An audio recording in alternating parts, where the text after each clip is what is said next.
Students, آج ہم English grade 5 کے unit number 1 patience page number 6 کے کوشچن نمبر 6 کو کریں گے، جس میں ہمارے پاس فل ان دی بلینکس گیون ہیں.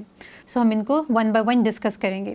سو question number 6 is read the lesson again and fill in the blanks. یعنی اس لیسن کو دوبارہ پڑھیں اور بلینکس کو فل کر دیں، یعنی ان کو پر کر دیں. رسول اللہ خاتم النبیین صلی اللہ علیہ وآلہ وصحبہ وسلم was called dash due to his truthfulness.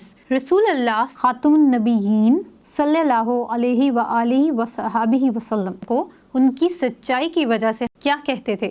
ان کو الصادق کہتے تھے. The answer is الصادق.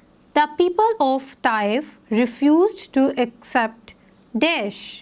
طائف کے لوگوں نے کیا قبول کرنے سے انکار کر دیا؟ انہوں نے اسلام قبول کرنے سے انکار کر دیا. So the answer of second fill in the blank is Islam. In third one, رسول اللہ خاتم النبیین صلی اللہ علیہ وآلہ وصحبہ وسلم stayed in Taif for dash for 10 days. وہ طائف میں کتنے دن رکے؟ وہ 10 دن طائف میں رکے، یعنی 10 دن انہوں نے طائف میں قیام کیا.